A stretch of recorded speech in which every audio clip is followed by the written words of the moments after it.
Bem-vindos e bem-vindas ao primeiro episódio do podcast São Gonçalo Sem Filtro. Hoje nós vamos ter aqui, entre todos os convidados que eu poderia chamar, uma pessoa que realmente é extremamente importante na cultura, na parte docente também do município de São Gonçalo.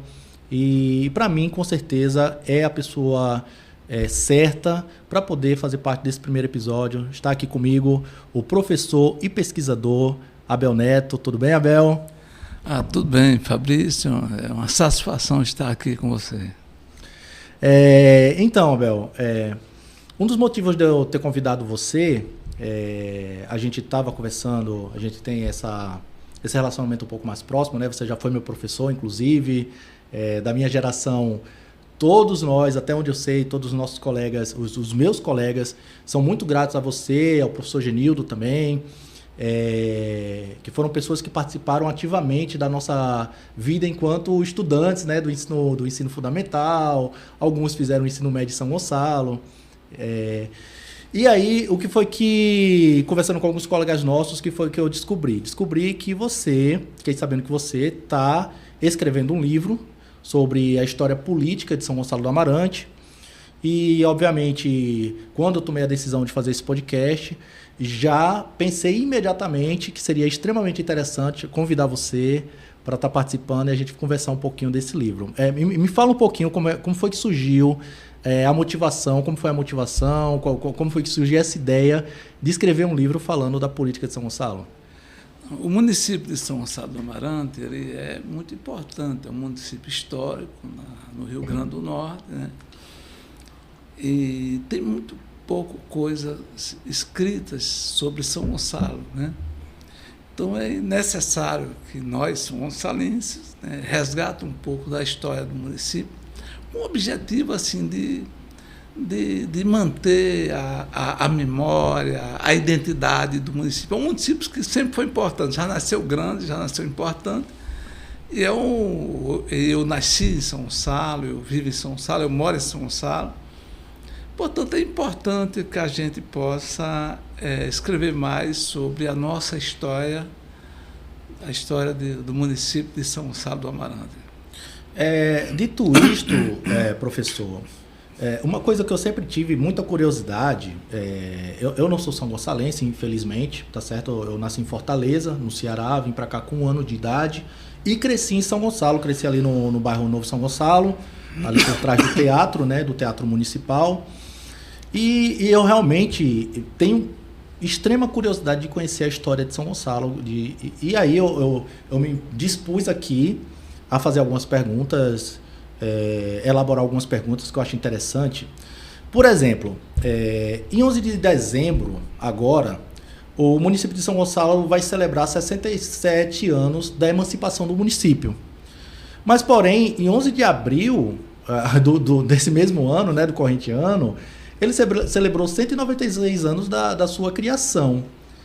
Eu queria saber por que São Gonçalo comemora 2 vezes no mesmo ano a emancipação e a criação. O senhor poderia falar sobre isso? 11 de abril, a data de fundação, de criação do município, e 11 de dezembro, a data da última emancipação do município de São Gonçalo do Amarante, que já teve 4 emancipações.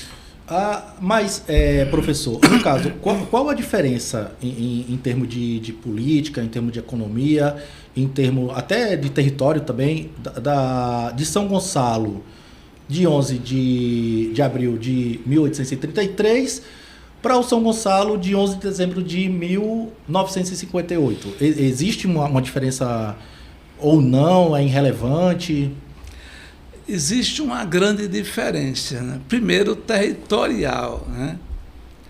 O São Gonçalo de 1833 tinha cerca de 4.000 quilômetros quadrados, né? Ele começava aqui no litoral do Oceano Atlântico, no lado esquerdo do rio Potengi, onde é hoje a Ritinha, né? Fazia divisa com Natal, a Extremóis do lado norte, né, com Extremóis, parte com Extremóis, e outra parte com o município, com a Vila de Touros, né, naquela região de Itaipu. Na época não existia Itaipu, era Touros. João Câmara, Poço Branco, no oeste com Açu, mais para o final do oeste, do lado sul, com Acari. Do lado norte com o município. Isso tudo era São Gonçalo do Amarante. São Gonçalo. No lado norte com o município chamado São José do Rio Grande, que era São José do Mipibu, né? Ou seja, mudando, transformando tudo hoje, atualizando tudo isso hoje. São Gonçalo começava em Cerro Corá, ele começa no final do Planalto da Borborema, né? Na Serra de Santana, na Serra Santana, Serra da Formiga, aqui, em Lagoa Nova, né? Cerro Corá, que na época o nome não era Cerro Corá, era Barro Vermelho, e vem, né?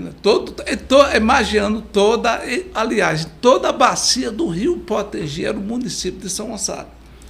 Hoje, para você ter ideia da dimensão do território de São Gonçalo, criado em 1833, cerca de 18 municípios hoje eram municípios fizeram parte de São Gonçalo do Amarante, que são eles: Lagoa Nova, Cerro Corá, São Tomé, Barcelona, Rui Barbosa, Sítio Novo, Serra Caiada, Senador Eloy Souza, Riachuelo, São Paulo do Potengi, São Pedro, Bom Jesus, Santa Maria, Macaíba, Ielmo Marinho, Caiçara do Rio do Vento, Macaíba eu já citei. Então, cerca de 8 municípios hoje estão dentro do território que antes foi São Gonçalo. Mas é bom citar para não criar uma dificuldade das pessoas entenderem. Por exemplo, o município de Cerro Corá, quando ele se emancipou, ali já não era São Gonçalo, ele se emancipou de Currais Novas. São Tomé, quando se emancipou de Santa Cruz, já tinha o município de Santa Cruz, né? Foi depois de São Gonçalo, né? Sendo que a maior parte de São Tomé era São Gonçalo, que é a parte rica, a parte importante, a parte economicamente importante.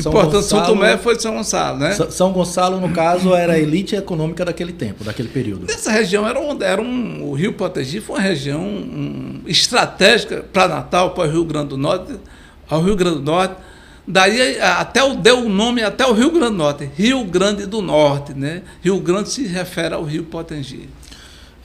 O senhor falando disso, de tantos municípios que fizeram parte... Já São Gonçalo, criado em 1958, ele é 6% em termos de território, do que foi São Gonçalo, criado em 1833. Né? Então São Gonçalo perdeu 94% do território. Exatamente. Então, do ponto de vista econômico, também diferente. Sendo que o São Gonçalo de hoje é muito mais importante, né? Muito mais imponente, né? É uma economia muito mais diversificada, é um São Gonçalo de inclusão mais popular, né? Do ponto de vista da economia, tem praticamente todos os setores da economia, seja o setor terciário, o setor agrícola, o setor industrial, em expansão. Então, São Gonçalo, do ponto de vista político e econômico, São Gonçalo de hoje é muito mais importante do que o São Gonçalo de 1833. Mas eu quero dizer com isso que é bastante diferente, tá certo? Mas quero fazer esse destaque, que hoje São Gonçalo é muito mais pungente, né, para a economia do Rio Grande do Norte e do Nordeste, podemos dizer, do Brasil.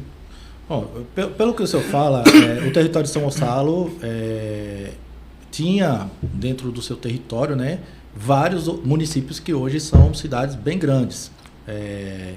E a pergunta que fica: por que naquele período se criar um município, uma cidade no caso, tão grande e tão próxima a Natal?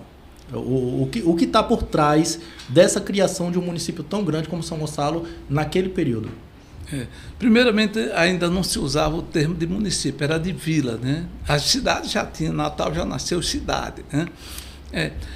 As razões foram as seguintes. Primeiro, o Brasil se tornou independente de Portugal em 1820, né? E estava num processo assim de formação do Estado brasileiro, de formação de sua unidade política. Então, próxima foi a sede,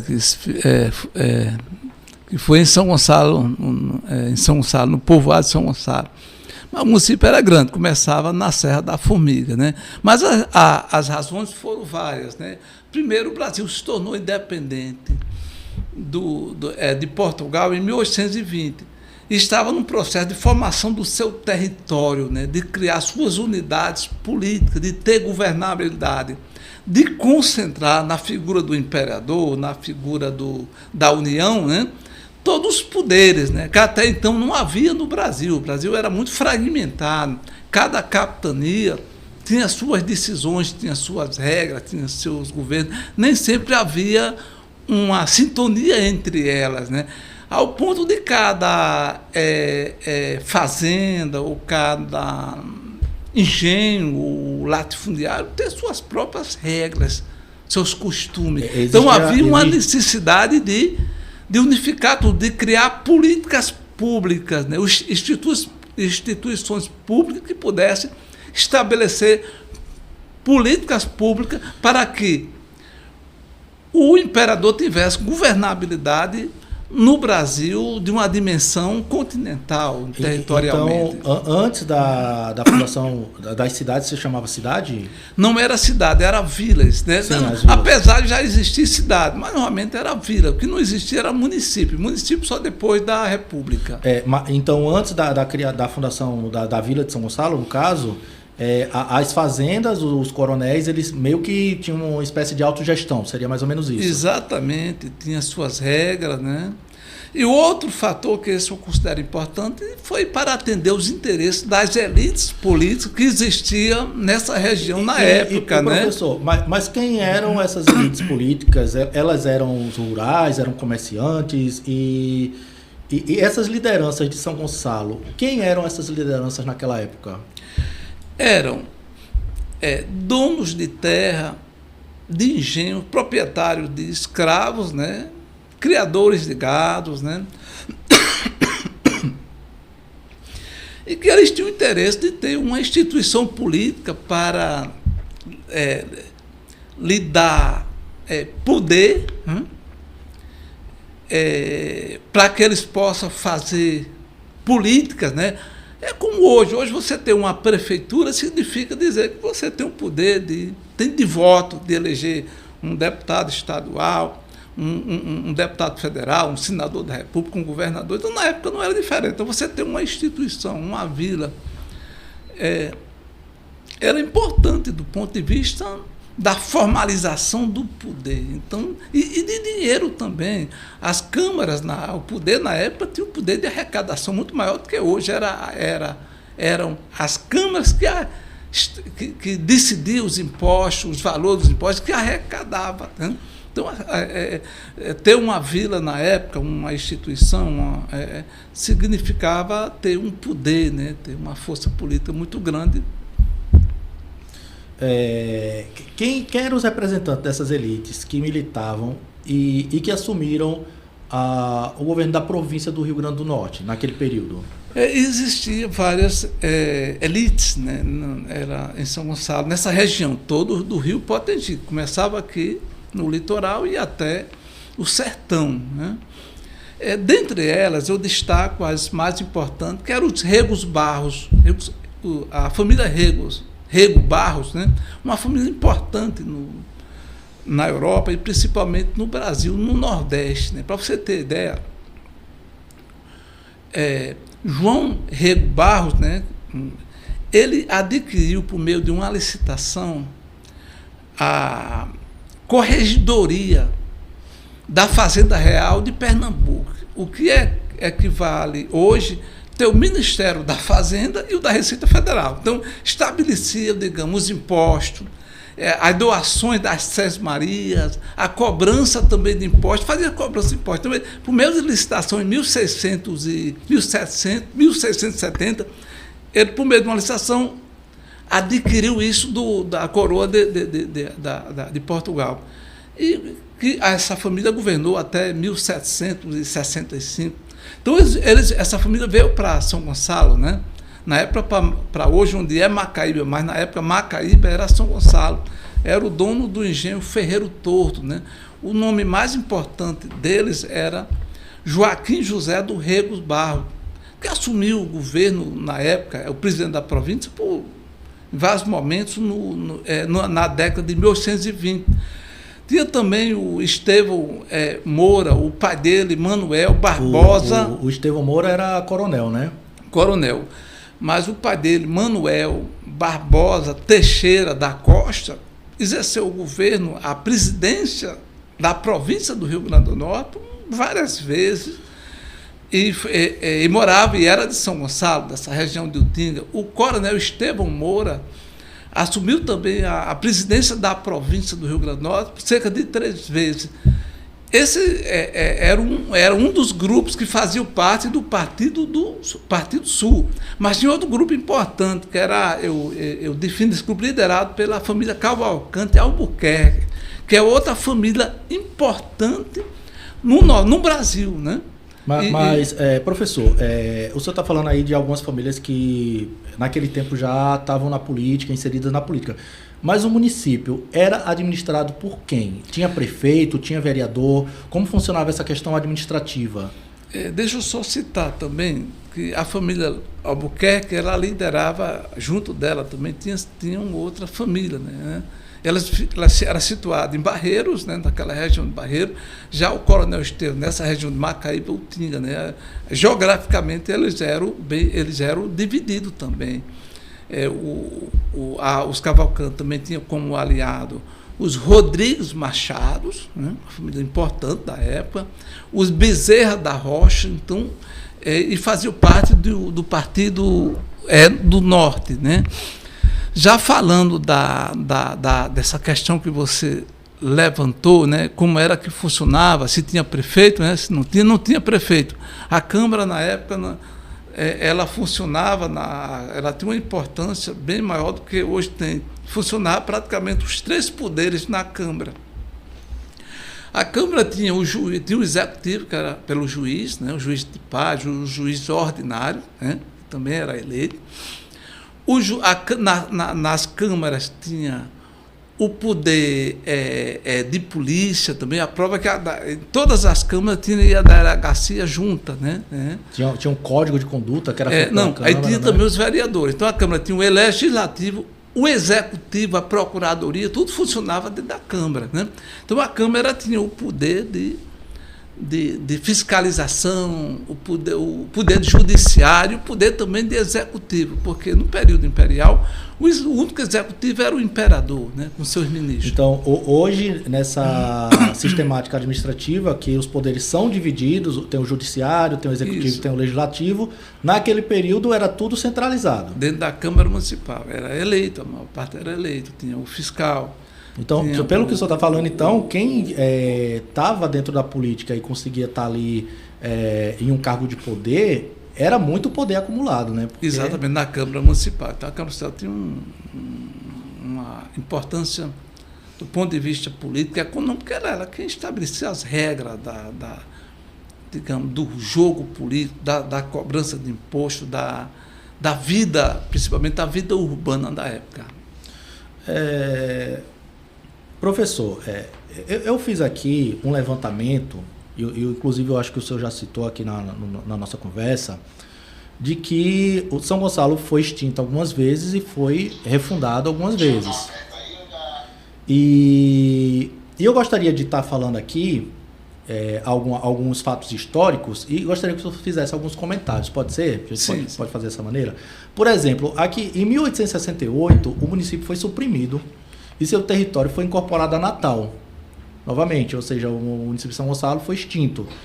O que está por trás desse acontecimento? Teve alguma coisa a ver com a cólera? Alguns registros históricos da história de São Gonçalo fala sobre cólera. O senhor poderia explicar um pouco para a gente? Foi um acontecimento de interesse político. São Gonçalo, nesse período, vivia um dos melhores momentos econômicos da época, né? A economia toda em expansão.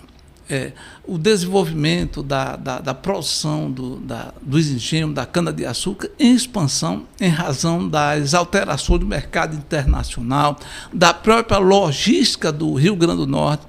O Rio Grande do Norte tornou província, o que equivale ao Estado, em 1818, por aí, e passou a ter autonomia, poder vender, comercializar seus produtos diretamente no mercado internacional. Então, isso retomou a produção da economia canavieira. A pecuária também em expansão, o sal e principalmente o algodão, né? Então, a economia do Rio Grande do Norte estava em expansão. E o mais importante, o comércio em Macaíba. Então, praticamente todos os setores da economia da época estavam em expansão em São Gonçalo do Amarante, porque o primeiro capitalista do Rio Grande do Norte, que foi Fabrício Gomes Pedrosa, que fundou as casas comerciais dos Guarapes, né? Naquela época a região era São Gonçalo. Então, a região de São Gonçalo estava num momento de expansão do ponto de vista econômico, do ponto de vista também populacional, sendo bastante povoado, porque criou no entorno do lado esquerdo do Rio Potengi várias comunidades, vários povoados. Então, foi muito mais em razão. O Natal queria levar toda essa riqueza, esses dividendos, a cobrança de impostos para Natal, até com medo de perder a hegemonia, né? Tendo em vista que essa região estava num processo de desenvolvimento econômico. Com relação à cólera, o auge da cólera, da crise da doença da cólera, ou da infecção da cólera, aconteceu em 1854, ou seja, não foi em 1854 que o município perdeu a autonomia, foi 14 anos depois. Então não tem uma relação com a cólera, né? Então, muito mais com o interesse econômico e político, porque, na verdade, todo interesse econômico está ligado ao interesse político. Entendi. Continuando, em 1874, 6 anos após a primeira extinção, o município é recriado. E por que foi recriado? Assim, foi extinto, como o senhor falou, os motivos, né? Mas como foi que São Gonçalo conseguiu ser recriado 6 anos após? Mais um fato político. Nessa região, a economia de São Gonçalo já começava a desaquecer, né? Em razão, mais uma vez, da reestruturação do mercado internacional. E as casas comerciais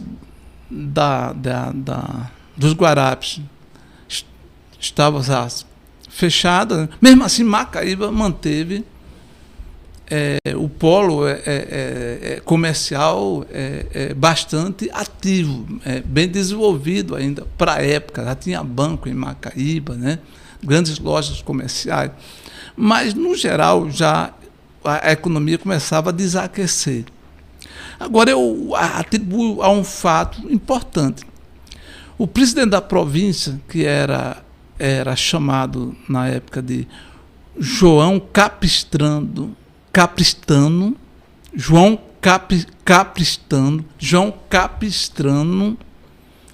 Bandeira de Melo Filho, apesar de ser pernambucano, era muito ligado a Macaíba. E nas minhas avaliações, ele resolveu resgatar São Gonçalo, porque em seguida Macaíba se separa de São Gonçalo. Inclusive... Se torna vila. E em seguida ela incorpora São Gonçalo. Foi estratégico. Vou retomar São Gonçalo, que já era uma vila, já era uma instituição política, digamos, com autonomia. E em seguida eu puxo para Macaíba. Eu acho que foi um jogo político. Inclusive, professor, era a minha próxima pergunta, que em 1879 o município é novamente extinto, o território é incorporado a Macaíba e havia uma tensão entre a elite macaibense e a elite são gonçalense referente a essa questão política? Havia as principais lideranças de São Gonçalo, principalmente aquela ligada ao coronel Estevão Moura, estava em decadência, estava praticamente em decadência, estava numa crise, né? Praticamente a família de Coronel Estevão dividido, seus genros que ocuparam espaços políticos muito importantes no Rio Grande do Norte, que eu vou citar aqui, por exemplo, um deles, Jerônimo Cabral, Raposo da Câmara, que era genro do coronel Estevão Moura, foi deputado provincial por mais de 7 mandatos, né? Foi presidente da província várias vezes, né? Era brigado com o coronel Estevão Moura. O outro genro do coronel Estevão Moura, que era um advogado, Francisco Clementino de Vasconcelos Chave, o pai de João Chave, uma figura jurídica importante no Rio Grande do Norte, mas fez sucesso muito mais fora do Rio Grande do Norte, mas deu nome a uma das principais prisões, né, do Rio Grande do Norte, até pouco tempo, que a João Chave, a penitenciária João Chaves, era filho dele, neto do coronel Estevão Moura. Outro genro dele, que ocupou um espaço muito importante na política do Rio Grande do Norte, como jornalista, como advogado, que foi José Moreira Brandão Castelo Branco, né, que foi deputado provincial por vários mandatos, presidente da província. Teve também um advogado muito importante também na política do Rio Grande do Norte, que era chamado Dr. Paula de Sales, né? Francisco Paula de Sales, né? Que era casado com a neta do coronel Estevão Moura, foi deputado provincial, presidente da República, um grande intelectual da época. Tudo isso brigado entre si. Então, a família do coronel Estevão Moura, que liderou a política de São Gonçalo, até meados, né, do século XIX, estava em crise, estava em ascensão nesse período os Cavalcante aqui em São Gonçalo, os Pereira de Brito, nessa região de Recoleiro, Santo Antônio. Esses Cavalcante que o senhor fala é da família de Pote Júnior, Pote Neto? Vou citar aqui os nomes, João Batista Cavalcante Albuquerque, que era o avô do velho Poti, né? Tinha um senhor muito poderoso de nome João Alexandrino Rodrigues Machado, que tinha propriedade em Guanduba, Engenho, várias propriedades em Engenho, que exerceu também um papel político em São Gonçalo nesse período. Manuel André Pereira de Brito, também outro coronel forte, dono de Engenho, dono de Salina. Rodrigo Machado,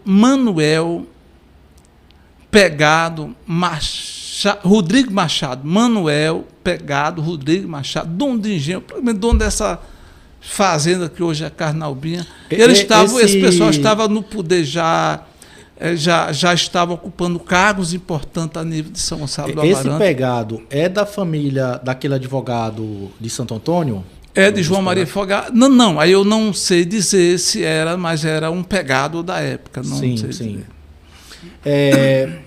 12 anos depois, em 1890, é feita a proclamação da República. E São Gonçalo novamente é recriado. Como explicar uma nova emancipação de São Gonçalo nesse período, já no Brasil República? Nesse período, Macaíba estava em crise. Com a construção da primeira linha de trem, né, ligando Natal a Extremóis, Xeramirim, tirou um pouco da importância de circulação de pessoas dessa região de Macaíba via o rio Jundiaí, o rio Potengi. Então havia uma crise econômica em Macaíba, que São Gonçalo pertencia a Macaíba. Mas teve um fato político também. Nesse período, foi um momento de muita instabilidade política, no Rio Grande do Norte e no Brasil, né? O Brasil tinha adotado a República, né? E no Rio de Janeiro havia uma mudança constante de presidente. Marechal Deodoro da Fonseca foi destituído, assumiu Floriano Peixoto, Floriano foi destituído, e isso refletiu na política local. Pedro Velho, que é da família, a família dele é de Macaíba, é neto de Fabrício Pedrosa, né? Era o governador do Rio Grande do Norte. Nessa época o Rio Grande do Norte já era estado, né? Mas foi destituído. Quem assumiu foi um vice, né, de São Gonçalo do Amaranto, de nome José Inácio Fernando Barros, também ligado aos Regos Barros. Ele recria, né, o município de São Gonçalo do Amaranto. Mas não deu tempo, ele foi logo destituído, não deu tempo de indicar o governo, o presidente agora com o nome de São Gonçalo, né? São Gonçalo, mas agora já com o nome de intendente, né? Ele não teve tempo de indicar a intendência de São Gonçalo. Quem fez foi... A intendência seria o prefeito. Seria a Câmara, e o presidente da intendência tem a figura do prefeito, do executivo, né? Isso seria o que a gente chama hoje de prefeito. Exatamente, era o presidente. Né? Tinha o intendente, que era o vereador, e tinha o presidente da intendência, que era exercia o cargo do executivo, já com o executivo. E quem indicou a intendência de São Gonçalo foi Pedro Velho, que volta para o governo e indica, né? E indica quem? Indica também pessoas ligadas a ele de Macaíba. Indicou o advogado que eu falei para você há pouco tempo, o doutor de Paula Salles, né? Que foi o primeiro. Indicou ele e indicou também Manuel André Pereira de Brito, que é daquela família de Santo Antônio, né? Indicou Salvador Felipe de Oliveira Cid, que era um dono de engenho, um fazendeiro de Utinga, um outro da região de Utinga, que era Otaviano Alves da Silva, e acho que foram esses três, os quatro, indicou 4 intendentes. O presidente era o doutor Francisco de Paula Salles, né? que era o presidente da província de Macaíba. Foi exonerado lá para vir para São Gonçalo, ou seja, pessoas ligadas a família Estevão Moura. A família Estevão Moura, que inclusive, pelo que o senhor fala, era extremamente influente politicamente no município, né? Dominaram São Gonçalo, dominou a família Estevão Moura, dominou São Gonçalo por cerca de 100 anos. 100 anos? 100 anos. Mais ou menos de que período ali? 1833 a 1920. Nossa. Em 1943, o município é novamente extinto, só que dessa vez o território é esfacelado. Uma parte vai para Macaíba, outra parte vai para São Paulo do Potengi. Isso representava uma fragilidade política da elite são-gonçalense? Sim, nesse momento, o município de São Gonçalo do Amaranto realmente estava em crise. Na época já era município, né? Crise econômica. São Gonçalo perdeu com a emancipação de São Tomé em 1929. Lógico, como eu já falei, São Tomé não se emancipou de São Gonçalo. A sede de São Tomé foi de Santa Cruz, mas toda aquela região, antes de ser Santa Cruz, foi São Gonçalo. Mas na emancipação de São Tomé, que aconteceu em 1929, tirou a parte mais importante de São Gonçalo, que é o Rio Potengi. E ali foi onde foi construída em São Tomé a primeira indústria do Rio Grande do Norte, a indústria tecelagem, né? Que era de um neto do coronel Estevão Moura. São Gonçalo, nesse período, perdeu São Paulo Potengi, que antes, quando era São Gonçalo, era chamado Juremal. Mudou para o lado direito do rio, passou a ser chamado de São Paulo do Potengi. Perdeu São Paulo do Potengi em 1907. Né? Além disso, em 1930, aconteceu a Revolução no Brasil que colocou no governo Getúlio Vargas. E Getúlio Vargas desenvolveu uma política muito agressiva contra os coronéis, contra a política do café com leite, que atingiu São Gonçalo e Cheio. A polícia de São Gonçalo, que vocês acabaram de ver, toda formada por coronéis. Então, digamos, no governo de Getúlio Vargas, ele praticamente enfrentou, tentou dizimar fisicamente e politicamente os coronéis. Então, ao ponto de colocar em São Gonçalo, para governar São Gonçalo, vários militares, né? Todo indicado por ele, vindo de outros lugares. Então, apesar do governo Getúlio ser um regime militar, mas ele era contra a política do coronelismo, que era a política que dominava São Gonçalo do Amarante. Getúlio não foi um governo militar. Getúlio ele era civil, ele nunca foi militar, ele foi governador de Minas, né? Não, e agora ganhou por meio de uma revolução.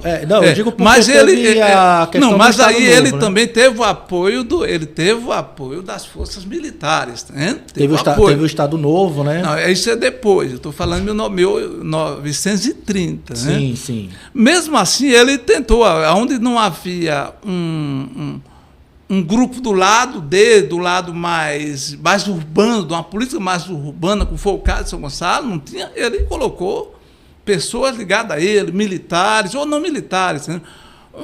Uma pessoa... Sim. O município de São Gonçalo do Amarante, nesse período, passava por uma crise muito grande. Do ponto de vista econômico, né, havia uma crise dos engenhos, né?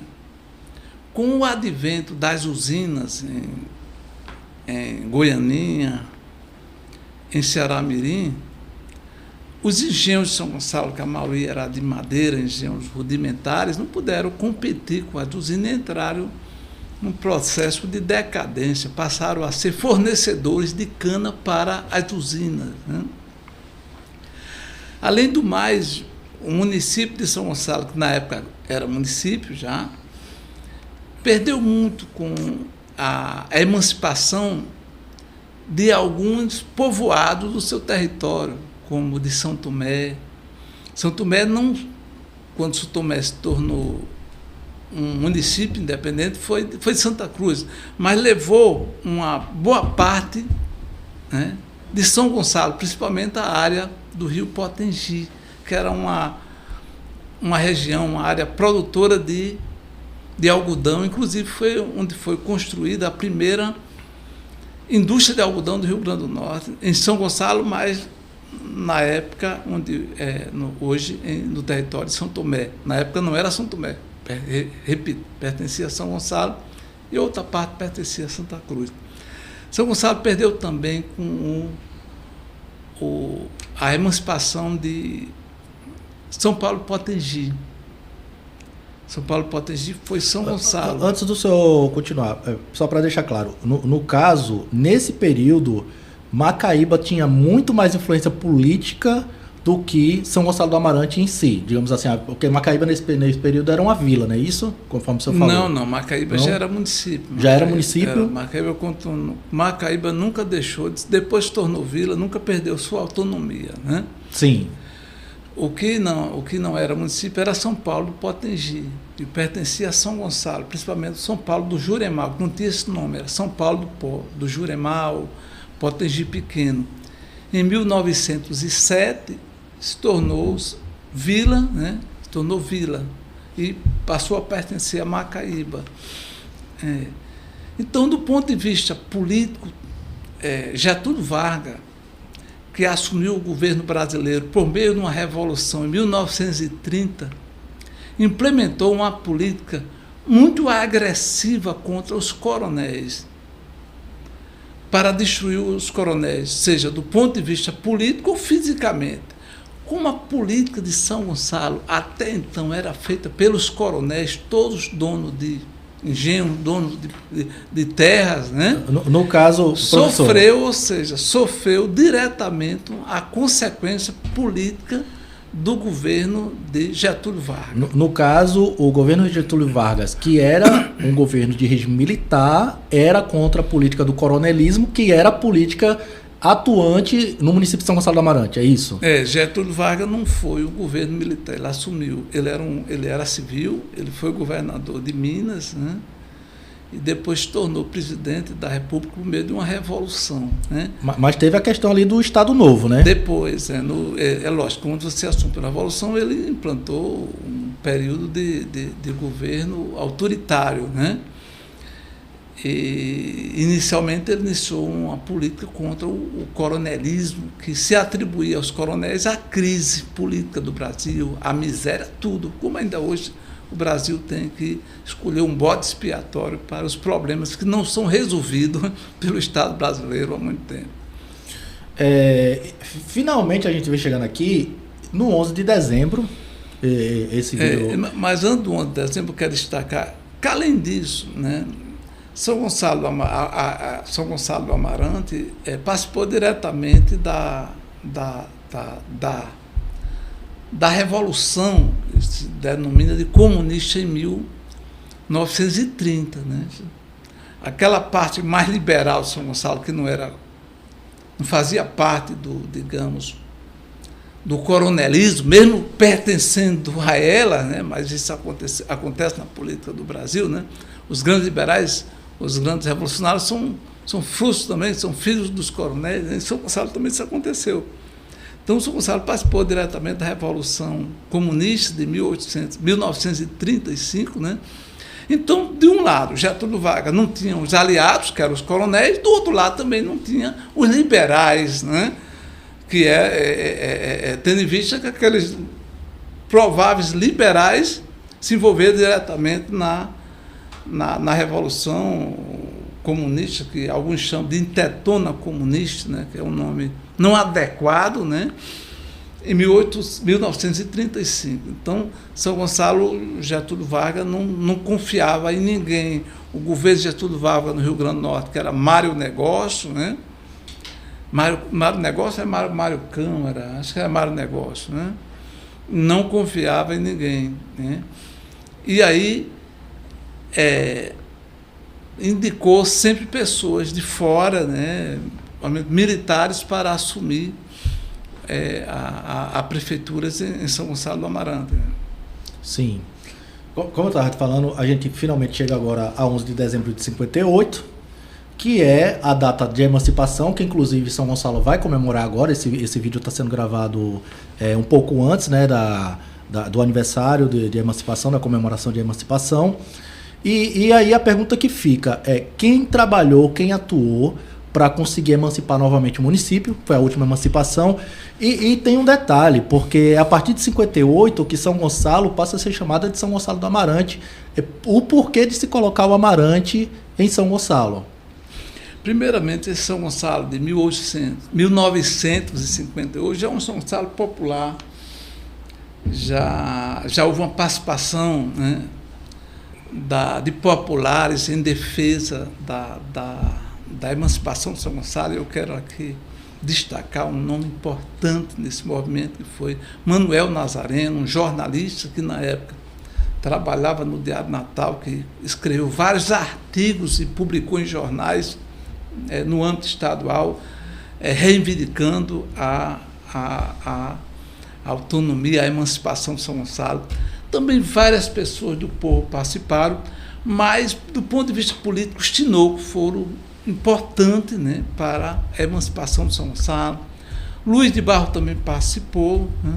Seu Silvio Pontes, né, é bom destacar também, que ele foi um baluarte nessa luta pela emancipação de São Gonçalo. Nesse caso, professor, nesse período, após 58, houve a eleição? Quem foi o primeiro prefeito eleito e a qual grupo esse prefeito pertencia? O primeiro prefeito, ele foi indicado, não houve eleição, foi Manuel Soares da Câmara. Ele foi indicado pelo governador Dinarte Mariz, né? A primeira eleição do município de São Gonçalo do Amarante aconteceu em 1959, né? Da qual disputaram os dois partidos, dois grupos políticos, né? Lionel Mesquita, pela UDN, que tinha como Poti Cavalcante, né, o Padre Pote Júnior, né, como vice, e Magno Tinoco pelo PTB de Getúlio Vargas. Sim, no caso, a eleição foi um ano após a emancipação, foi em 59. Em 1959. Sim. Aí, no caso, professor, quem ganhou a eleição? Quem ganhou foi Leonel Mesquita, né, pela UDN. Leonel Mesquita. Professor, eu estou aqui com a primeira Câmara de Vereadores de São Gonçalo, os primeiros vereadores, digamos assim, que foram eleitos em São Gonçalo do Amarante. Eu gostaria de estar citando o nome deles aqui e o senhor poder falar um pouco de cada personagem, pode ser? Isso. O senhor acha interessante essa pergunta? Pode ser. A primeira pessoa é José Horácio de Góes. José Horácio de Góes era de João Câmara, mas veio morar em Guanduba, trabalhava em cartório, né? Foi vereador tanto em Macaíba como em São Gonçalo. O Maurício Fernandes. Maurício Fernandes, ele é de Campo Grande, veio morar na fazenda de Itapetanga com o pai, depois em Igreja Nova. Foi agricultor, mas era servidor público, era fiscal da Receita, né? Professor, esse Maurício Fernandes, ele é familiar o que a gente chama, né, o personagem aqui de São Gonçalo bem conhecido, do Júnior do Depósito? Isso é o pai de Júnior, o pai de Tereza, o pai de Teófilo Neto, né? Que tem parentesco com aquele vereador Aildo Mendes, que eu acho que é irmão de... Não, Aildo Mendes era casado com a filha de Maurício, né? Maurício era sogro de Aildo. Entendi. Não, porque eu vi aqui Maurício Fernandes, eu lembrei do pessoal de São Gonçalo do Amarante, que até hoje, né, são pessoas bem conhecidas na cidade. E, se eu não me engano, eles estão com mandato de vereador atualmente, né? Não, ele é o suplente, tá? Suplente, né? A próxima pessoa é Silvio de Pontes Bezerra. Silvio, ele foi um servidor público dos Correios, um grande lutador por São Gonçalo, na cultura, no esporte, né? Uma figura exemplar, né? De uma importância muito grande para o município de São Gonçalo do Amarante. E o Geraldo Correia de Lima? Geraldo Correia é de Bela Vista, agricultor e também servidor público. Era funcionário do município, mas acho que quando ele se aposentou já era funcionário da Assembleia Legislativa do Rio Grande do Norte. Esse Geraldo, se eu falar que ele é lá de Bela Vista, ele tem algum vínculo com alguma família política atual? Não, que eu saiba não, dos Correias não. Ele não ali no momento não. Aqueles políticos ali de Poço de Pedra, de Serrinha, não tem vínculo com nenhum, né? Diomendes Barbosa. De Barreiros, um comerciante, né? De Barreiros. E José Moacir. José Moacir de São Gonçalo, um servidor público também. Esse José Moacir é o José Moacir que deu nome à Escola de Ensino Médio de São Gonçalo do Amarante, né? Exatamente. Que é a escola estadual, né? O próximo é José Protásio de Lima. José Protásio de Lima é de Igreja Nova, dono de fazenda, dono de propriedade, foi vereador por São Gonçalo e vereador também por Macaíba. Assim como Maurício, Geraldo Correia também foram vereadores, tanto em Macaíba como em São Gonçalo. Era também comerciante. E o José Virgínio Emericiano? De Utinga, conhecido como Zé de Alcide, né? Se eu não me engano, ainda é vivo, é o único que está vivo dessa legislação. O Severino Rodrigues. De Santo Antônio, agricultor, comerciante. Agricultor, comerciante. Uma curiosidade, professor. A gente, obviamente, né? A gente tem essa amizade pessoal. E o senhor já comentou comigo que praticamente conheceu todas essas pessoas pessoalmente. Eu não conheci só um deles, que foi o Diomendes, né? O Diomendes Barbosa. Os demais conheci. O senhor chegou a conhecer eles? Conheci todos eles, né? Interessante, de verdade. Como conheci também todos os prefeitos dessa época para cá. No caso, o senhor conseguiria citar o nome de todos os prefeitos de São Gonçalo, assim de cabeça, bem rapidinho? O Manuel Soares, primeiro, que tem uma bodega ali em frente à igreja, né? Leonel Mesquita, dono da Fazenda Alvorada, ia muito lá em casa, mas Maurício. Seu Poti, muito conhecido em São Gonçalo. Né? Poti, que é da família... Nós chamamos de Poti Velho, o pai de Poti Júnior. O pai de Poti Júnior. Hélia Barros, também muito conhecida, Joaquim Vitor, Hamilton e demais, todos nós conhecemos praticamente. Então, o senhor, né? Biró, eu lembro. Mas tudo bem. Continuando aqui. Quando ocorreu a segunda eleição, a gente até então estava falando da primeira, né?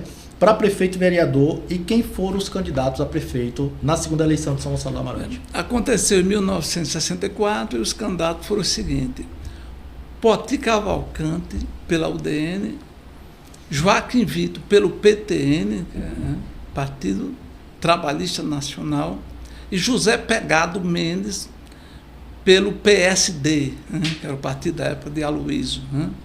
Foram candidatos a vice-prefeito. Na época se votava para prefeito e votava para vice também. Foram candidatos, 2 candidatos. Lauro Pinheiro, conhecido como Seu Capito, né, pela UDN, e Silvio Pontes, né, candidato a vice-prefeito pelo PTB. Foi eleito Poti Cavalcante, pela UDN, e Seu Capito, Lauro Pinheiro, pelo UDN. Né? O segundo lugar ficou com Joaquim Vitor, isso para prefeito. Então, já na segunda eleição, a família Cavalcante conseguiu eleger o prefeito. Isso, foi eleito a vice junto com Leonel Mesquita em 1959. Então em 59 já tinha um Cavalcante, só que como vice. E na segunda eleição já conseguiu assumir como titular, né? Exatamente. Nesse caso, tem um episódio histórico na política de São Gonçalo, que eu acredito que seja o mais conhecido, que foi a campanha do barro contra a pedra. Eu admito que eu fiquei sabendo agora dessa campanha, mas assim, é algo extremamente importante na história política do município de São Gonçalo do Amarante. Eu gostaria que o senhor explicasse para nós do que se trata essa campanha do barro contra a pedra. Foi uma campanha histórica, bastante acirrada, né? Porque estava envolvida, né, 2 grupos importantes, né, economicamente. Os Barros, né, que era a candidata era Hélia Barros, esposa na época, senador da República, de um grande empresário de Natal, que era Luiz de Barros, que foi vereador de Natal, deputado estadual. Luiz Barros também foi candidato a prefeito de Natal. Então, um grupo político interessante, né, da família da família Barros, né. Do outro lado tinha Josafá Macedo, né, que não é de São Gonçalo, é de Santana do Mato, mas veio para São Gonçalo com o pai logo cedo e adquiriram propriedade e terras ali em Serrinha. E implantaram a primeira indústria de extração da pedra, britadeira, em São Gonçalo. A primeira foi ali, em frente à prefeitura, todo aquele hoje conjunto habitacional ali da prefeitura, que tem Ticos, Barros, supermercado, toda aquela área era uma britadeira, né?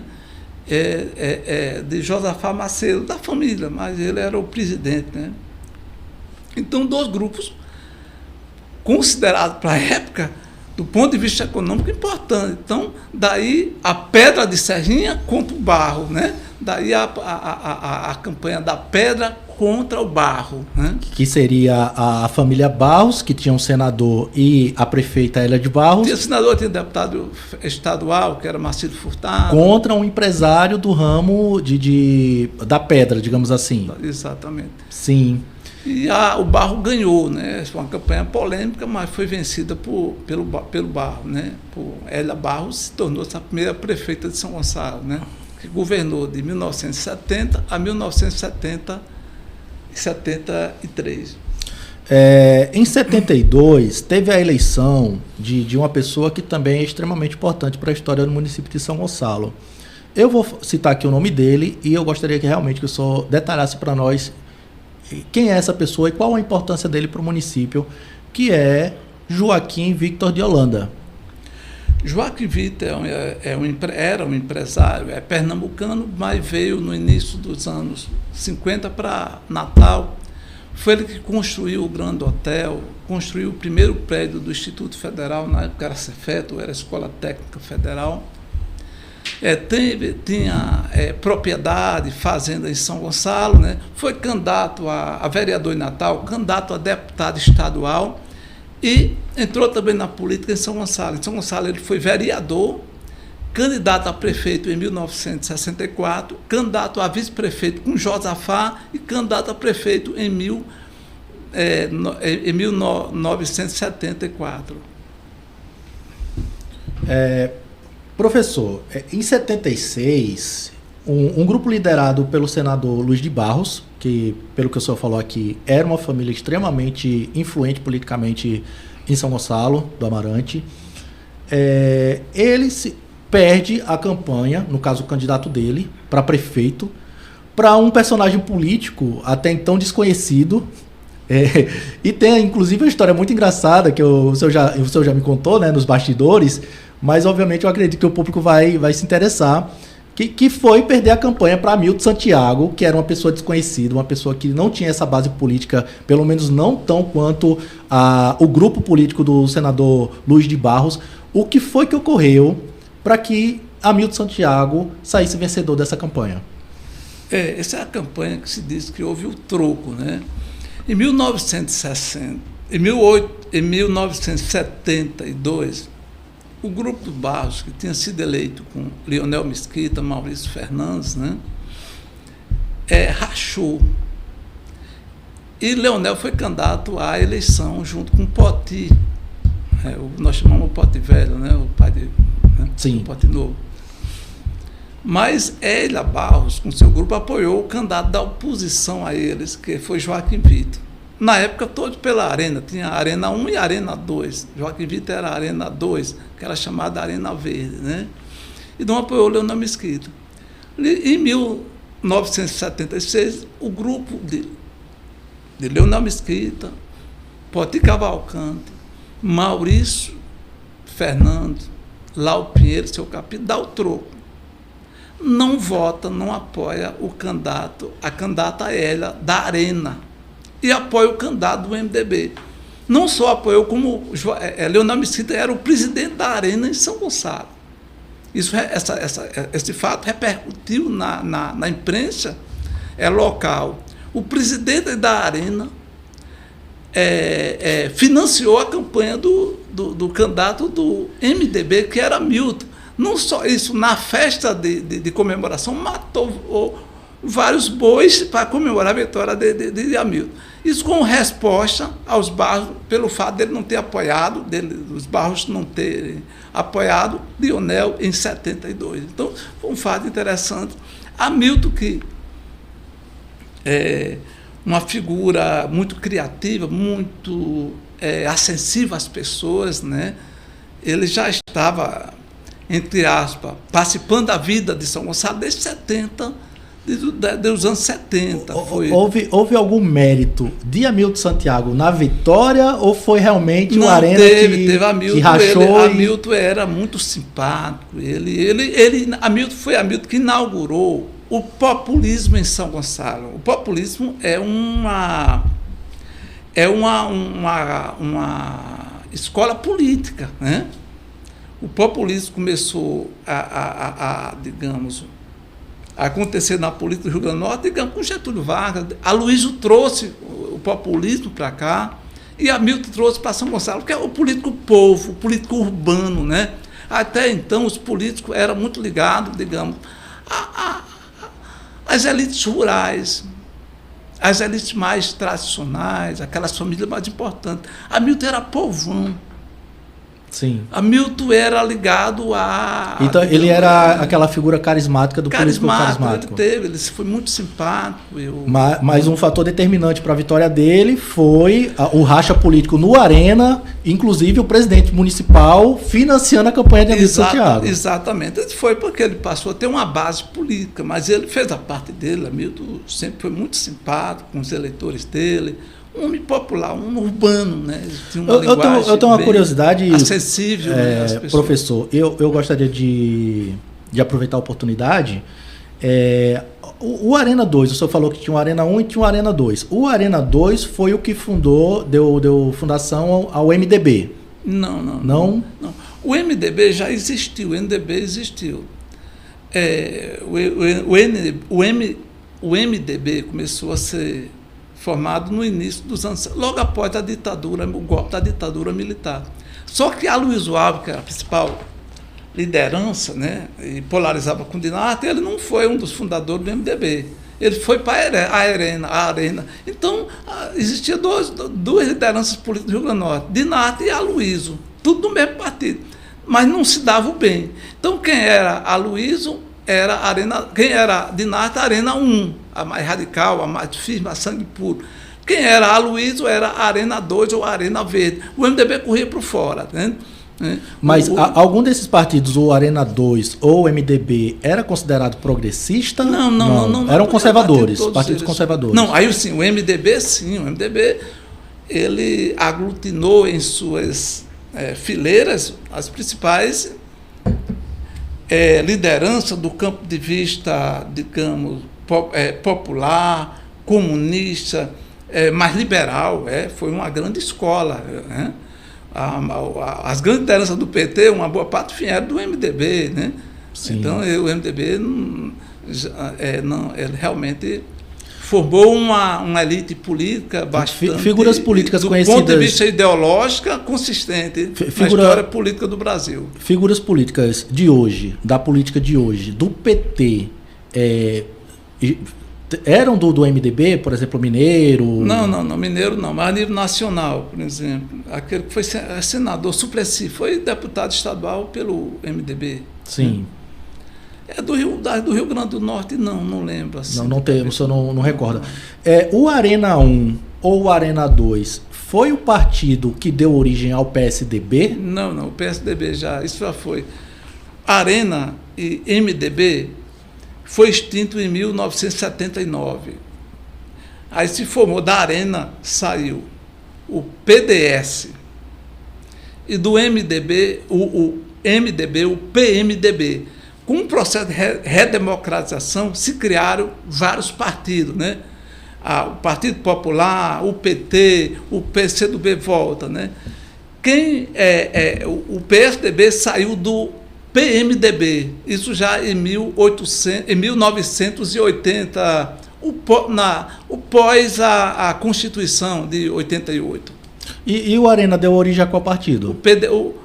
O PDS, depois o PFL. O PFL, né? Que o PFL hoje é o PP, se eu não me engano, ou é o Democratas? Não, eu não consigo mais distinguir quem é quem, né? Tá, eu peço até desculpa porque a gente saiu um pouquinho do tema, mas é uma curiosidade minha. Mas agora, voltando para o tema, após a redemocratização, em 82, houve a primeira eleição onde a população pôde ir para as urnas, né? Porque até então era uma eleição meio que indireta, não era isso? Como funcionava antes e como se deu após 82? Como funcionou a questão das eleições após a redemocratização? Certo. Em 1979 começa o processo de redemocratização do Brasil.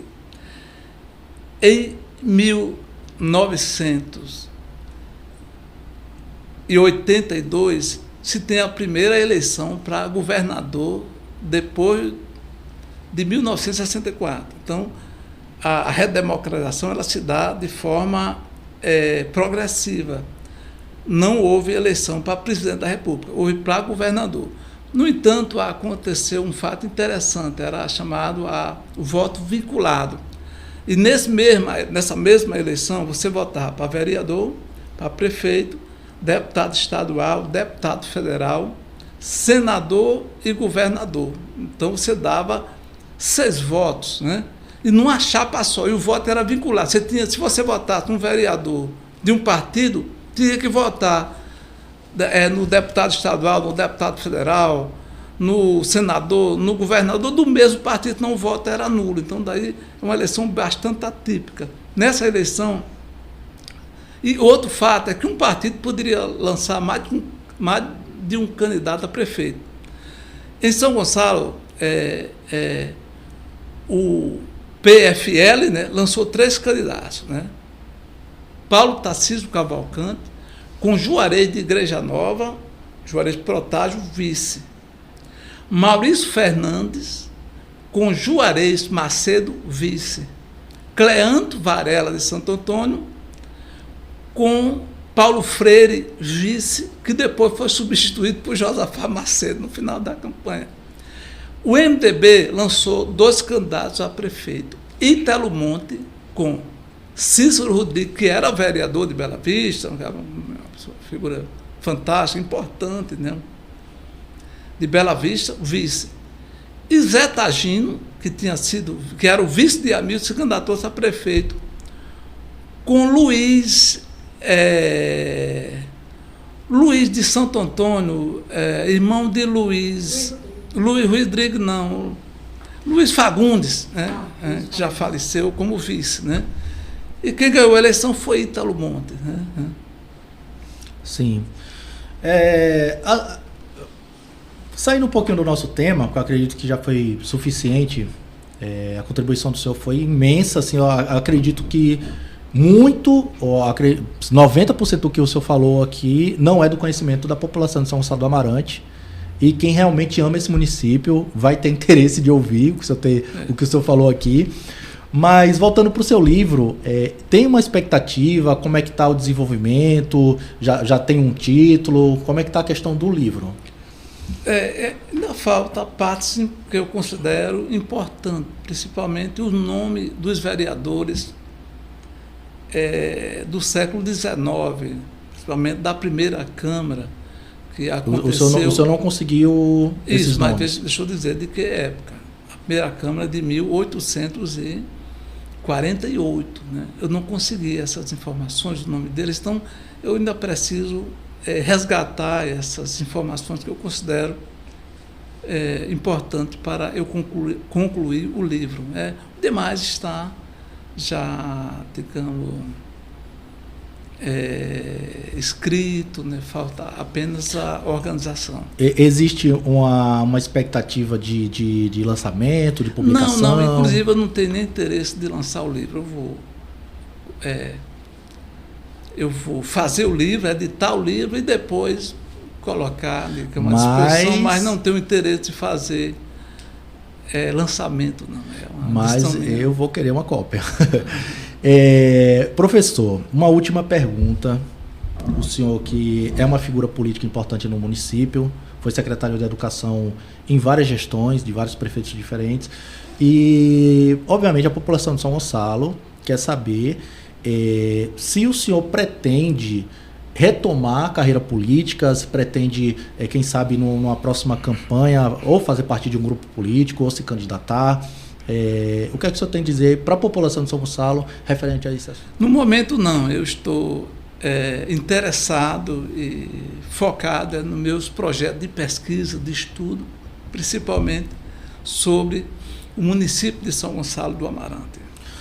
Mas, nesse caso, esse interesse do senhor, ele surgiu após o senhor estar saindo da pesquisa? O senhor estava como secretário na última gestão, se eu não me engano, chefe de gabinete, ou o senhor já tinha esse interesse e agora viu a oportunidade e quis colocar para frente esse projeto? Não, eu já pesquiso São Gonçalo há bastante tempo, há cerca de 40 anos. Já fiz entrevista com o seu capítulo, com Joaquim Vitor, com Maurício Fernando, com Luiz de Barro. Então, eu já faço essa pesquisa. Eu já sou um pesquisador de São Gonçalo há bastante tempo. É lógico que nos últimos momentos, nos últimos dias, nos últimos meses, eu tenho me dedicado com mais afinco, até porque tenho à disposição hoje mais tecnologia, mais informação, que com certeza tem um significado muito grande para aquilo que eu quero editar, eu quero fazer, eu quero contar sobre São Gonçalo. Tá bom, então. Professor, muito obrigado pela presença do senhor. Eu verdadeiramente fico extremamente grato. O senhor é uma figura importante no município de São Gonçalo, é uma pessoa política, é um professor, é um educador. Foi o meu professor no ensino fundamental. Um amigo do senhor também foi o meu professor, o Genildo. Eu quero citar o nome dele aqui também, foi meu professor de História. E, para mim, dar o primeiro passo, tendo como o primeiro entrevistado, uma figura que participou da minha vida, da minha formação acadêmica, digamos assim, para mim é extremamente gratificante e eu só tenho a agradecer. Sou eu quem agradeço por tudo. Então, é isso.